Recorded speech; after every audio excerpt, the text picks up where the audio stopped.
Hey everybody, welcome back to Wine Women in EMS. Yay! So today we are going to be sipping on a Duplin. If somebody from North Carolina wants to let me know how this is actually pronounced, but this is the Scuppernong Blush. It's a sweet muscadine wine. Did you say that right? I don't know. That's what he said. It's at Scuppernong, Scuppernong, and it's a blush. You have to blush when you say it. It's a blush. So speaking of blushing, Uh-oh. our topic today is one that always makes people giggle and or uncomfortable. And so, ladies, what are we talking about today? Sex, baby. Okay. She gets quiet now. All right, ladies. I don't think one of us is comfortable with this. Really? Yep. I don't give a shit. This is sweet. If you haven't figured out from the previous video, I'm a mom. I've had sex. I'm a mom too, and I've had sex. I mean, I've had sex. She's already. Yes. Okay. So how does that relate to us being as women in EMS? Finding time Oh, that's a big one. and energy. That's another Finding big one. someone to have sex with. So, Yes. so the nice thing about our group is that we have a very wide dynamic. I am married. Lindsey is in a relationship, not married, and Tarsha is in a relationship with what I don't know what that means. Are you engaged? Did y'all get engaged? Silently, but yes. Hey! We have a wedding to plan. Just don't be drunk. During the wedding? Look at mine. I'm sorry. That's for another TED Talk. Well, you know what? Let's talk about that instead. There was too much time. Okay, we do need to talk about this. Yeah, let's talk There about was that. too much time between your ceremony and the reception because we went to the liquor store and started doing shots. There's an ABC store. There was an ABC store right around the corner from the reception hall. I was drunk when I showed up, honey. All right, so sex, right? No, I thought we were talking about the wedding instead. Ooh, let's talk about the wedding. Okay. Yeah. Sorry. All right, stop it. Start it again. No, No, we're good. Oh, we good? Yeah. Okay, you can just edit that out. Yeah. No, we that's don't part of it. have to do that. We're okay. fluid. Okay, fine. Let's talk about Just like gender in 2020. No, I support. It's just, you have to laugh, right? right, kind of. Yeah. So we're talking about my wedding. now? Yes. Yes, because somebody's How- getting married. Okay, but how beautiful she was as a bride, guys. Oh my god. You looked dashing. We'll have pictures at the end. Yes, we're gonna add pictures. She looked amazing. It was a great day. It was. I got your So, face, my She bad. was a pain and No, what I I will wasn't. say, yes, you were. You were a pain in that. Yes, you In the were. arse. Was I? Yes, you were. And she, Bridezilla. the thing about it was that she didn't turn into a bridezilla until about 3 or 4 days before the wedding. Lindsey is part of my trifecta of friends, and so my 3 other, well, how do you have 4? What do you say? What do you call square. 4?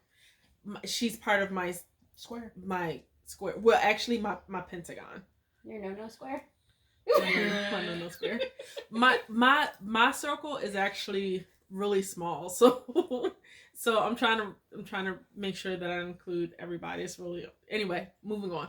So all of them are calling me, texting me, do you need anything? What's going on? And I'm going, I don't know what's going on, because she's not saying anything, because she had been planning this wedding for almost a year. However, she didn't really start planning until about a month before. And then even with that, shut up, fix your face. Because even with that, I mean, she already knew where she wanted to have the ceremony. She already knew where she wanted to have the reception. And she got those 2 out of the way pretty quickly. So those 2 things were done. We got the caterer out of the way actually pretty quickly, because it was a guy that we used to work with. But when it came down to actually like really starting to plan stuff, hey, Tamara, what do you want to do? Well, I'll get back to you later. Our mom actually had to get involved. And was like, so you know that your sister used to work in radio, and you know that your sister used to do event planning and stuff. So, you know that you can ask her for help, right? And she's sitting up here looking all, look. What you gotta say? What you gotta say? Say your piece, please. I thought it was a great day. I thought it was a fabulous day. And it was. It was swimmingly. You know, and the thing about weddings is that even you can go like crazy all the way up to the right before you walk down the aisle, but as soon as the ceremony starts, whatever happens. Like you have no control over that, you know. And you know, can you use that to translate into your work life as well? Like stuff happens and you just like you don't have control over that. Yeah, maybe. We prep, we train, you know, we go behind the scenes. And stuff will either go right or it won't. You know? You get a drunk guest at your wedding. I said I was sorry. She did apologize. Probably when I was drunk, because I do that a lot when I'm drunk. Yeah. We spent an hour looking for a phone. Anywho, where was it? In your pocket. Yeah. I love me. I don't drink a lot. I'm a lightweight. So, I mean, I guess, you know, you can take that into your professional life as a care provider that you do. You plan, you train, you write everything out. All of the classes that you have to take. Oh, God. You know, all of the continuing ed classes that you have to take. And then if you're like us and you're an instructor in a bunch of stuff, all of the preparation to teach those classes. So you don't know what type of students you're going to get. You don't know how interactive they're going to be with you. And you're just sitting up there and you're just like, please let this day hurry up and get here so that it can hurry up and be over with. Yeah. You know, not that you're rushing time or anything like that, but you know, just all of the anticipation. And I'm that type of person that I do stress out. I do stress out. I do. But I think that I think it's because we love her. Whatever. We love her. But I think that as much as I stress out, I think that I handle my stress pretty well. And you don't think so? Not that day you didn't, but okay. No, because that day you did just fine. The day before, I was ready to fight you. No, the day before, because I was ready to whoop her. Okay. And I was angry the friend enough. that just would have taped it. I was angry enough that I just would have sat on her until she stopped breathing. Oh.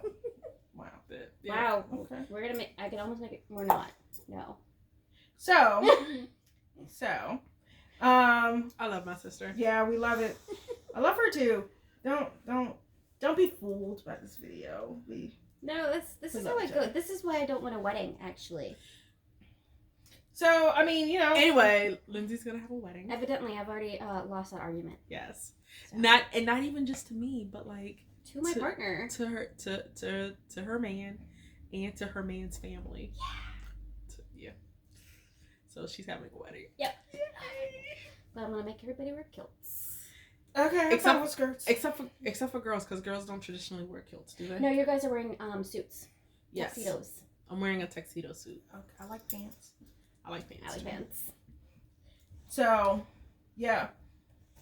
Wedding days. Stressful, but totally worth it. I cried a lot. I mean, like before, obviously during. Right, but before. Yeah. So at the rehearsal, so my whole line for quite a few weeks prior to the wedding was, I just have to make it 70 feet. That's how long the aisle was at the church. Oh God, how bad did your shoes hurt? My shoes didn't hurt bad. I was good. I made sure I had important shoes for that, and then I had white Chucks when we finished, so I came right out of the heels and into the Chucks. It was great. There you go. So I'm not gonna lie, I was thinking about the EMS checks, and I'm like, why? Did you get your period? You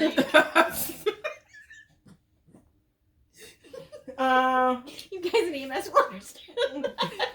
So 70 feet, and it was like I just had to get down to 70 feet, and right when I hit long enough that I wore flip flops. So. Hell yeah! And then right before I got to about 4 or 5 pews, right before the front, during rehearsal, it was so funny because one of my bridesmaids brought it up. Tiffany, hey girl, hey. She was like, you start crying, you're good until you get right there, and then you start crying. And I mean, but why not? Why wouldn't you? You know, like I mentioned before, I've been doing this for 20 years. You know, you think that you'll find somebody that you'll love in your field, and you all would understand how work is and such. And my husband is an EMT as well, but he works in a hospital setting. He did pre-hospital transport for about a year, and then went into the hospital. Too. I mean, he volunteered too, but majority, he has very little pre-hospital experience. All his experience is in hospital. So we have two different sides of the coin. Of the coin. It's nice because I can come home and I can still talk about my day. He understands how stressful it can be, and I in turn listen to his day and listen to the management side of, you know, what he does in the hospital, because he's in management in the hospital. So it's really interesting. It's interesting. I was thinking about what you said about, what was it, 70 feet? What? 70 feet, yeah. 70 feet. Sometimes in EMS, on a call or in the hospital with a patient, 70 feet in your head. We're not saying 70 feet because we're not thinking about it, but it's the same concept. It's like, okay, I gotta get here. Yeah, I just have to get them to the bed. I just have to get them to the hospital. I just have to get them to CT. I just have to let me hit that mark. Yeah. Let me get to that landmark. Yeah, let me get this. Let me not think, 2 days in advance. For me in the hospital setting, for you in EMS, in the pre-hospital, excuse me. I'm like, let me get to this next scan. Let me get this patient comfortable to this point, because if I tell them it'll get better tomorrow, it's too much. It's too much. Right. So it's that 70 feet concept. Mm-hmm. Just get to this next point. Just get to this next point. Just get this done and I'll be okay. And so, but here's the funny thing about that. You want to get to that point, but you still have to be thinking 3 and 4 steps ahead as well. So even though I only have to get 70 feet, now I'm thinking to myself, oh, well, even though I only need 70 feet, let me think about 140 feet, or let me think about 280 feet, or 560 or whatever comes, 560, I mean, something like that. So gets me every time. And so, and I think that's what makes a strong provider, because even though you're just trying to make sure that they get to that point, you're still always thinking those several steps ahead. Well, I think the thing with that and the problem is when you think we think past 70 feet. We always do. We always are going to. We have to survive the 70 feet, but our brain goes to the 130. Mm-hmm. And when you come home, you've still got that 50 to 130 or 70 to 130 that's left. That's still in you, that you didn't work, that's still working in your head. And you have to learn, that goes back to like the sex and the coping and the earlier ones we talked about, where you have to find something, whether it's a partner that you can, this is what happened today, this one got to me, or that you can call me. And I'll be like, I do text Lindsey. I will fuck a bitch up. I will. Where do they live? I will kill them. Or for me, sometimes it's just my dog. Yeah. You can't see it, guys, but he's he's chilling. I got a pit bull love, guys. They're the best. 60-pound lapdog, man. What can I say? Yeah. Also, he has his look spot. at you like you crazy if you don't let him sit in your lap. And I'm like, yo, but dude, like, my lungs are really grumpy today, and you know that I would normally hold you and pet you and scratch you behind your ears, but my lungs say no. No, not today. And he's looking at me going, but you love me. Everybody loves me. Yeah. So all right, guys. Yep. All right. Thanks for joining us. Subscribe. Like. Comment. Please. Comment. Anything you want to talk about. Sorry, I didn't mean to interrupt. No, you're fine. Any questions that you have, if you want to join us on the couch, if you want to join us at the table, reach out to us, winemedic1@gmail.com. And we look forward to hearing from you guys. Thanks, everybody. Bye.